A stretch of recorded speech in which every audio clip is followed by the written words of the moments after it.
gentlemen, Foreign Correspondent of the Year, Marie Colvin.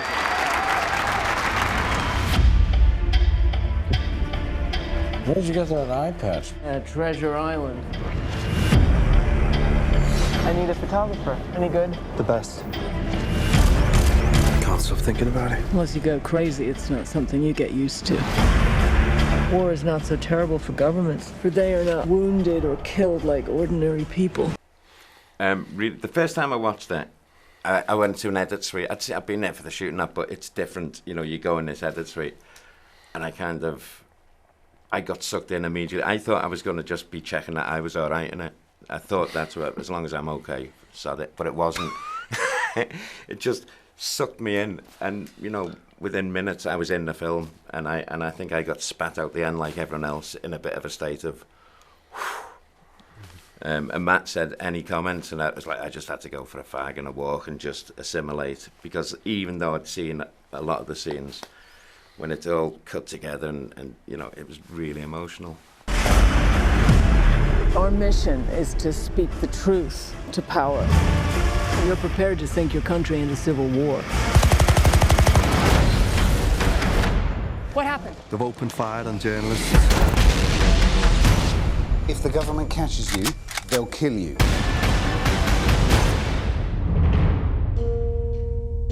I have nightmares every night. You've seen more war than most soldiers. You have to take it seriously.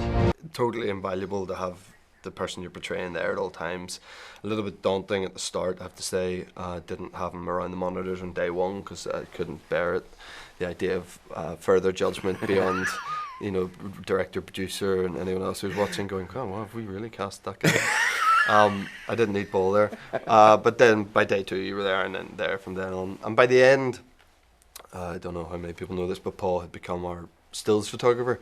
By the end of the, not even by the end, by halfway through, maybe, maybe even less. So, you know, it was a very strange thing to be about to start a scene where you're playing the person, and he just off there you can see Paul like hiding in rubble with his camera, like getting a photograph of someone portraying him. I mean, it's it was like I thought it was in the Truman Show at one point. Yeah. They said to me, "You can shoot a rifle, can't you?" I was like, "Yeah." Oh yeah, I remember that. And so they gave me a Dragunov Russian rifle and said, "You're going to be a sniper." So they put me in the rubble with a couple of clips of ammo, aiming at us. Then they said, when the truck comes around the corner, just aim at them. And I'm going, "I'm not shooting me." I said, "I'll wing him in the shoulder." But I was like, how far down this path of art becoming shooting at myself? I hate being in a war zone. I also feel compelled to see it for myself. Because you're addicted to it. If you use the sat phone, those drones will know where we are. We don't have time! No one in their right mind would do what you do. She needs to get the hell out of there. We have to go back. We will die if we go back. Oh my God, that's a huge question. She was a one-off. You know, I've never met anyone like her in my life. And we just had this natural way of working. You know, she hated photographers all through her career. You know, the Sunday Times picture desk, you go, "I'm just going into Kosovo, but Marie's not here." And they're going, sorry, she went yesterday. And she would just discard them. Trying to get rid of them. Yeah, because she just was like a lone wolf. She used to hunt. And then when we started working together, the Sunday Times, for the first, they'd phone me up after a week going, "How's it going? You okay?" And I'd be like, "Yeah." Still there. 2 weeks, they're going, "You're still with her?" And I'm going, "Yeah." And after 3 weeks, I think they thought she killed me or something. I was like, "You're still with her?" And we just became a team like that, because she was... One guy stood in for a few days when I was having Tunisia or something. I got a phone call about 8 hours later going, "Paul, get back here." I'm going, "What have you done?" He goes, "I sent him to set." I was like, okay, 300 miles down the road, and she wouldn't answer the phone.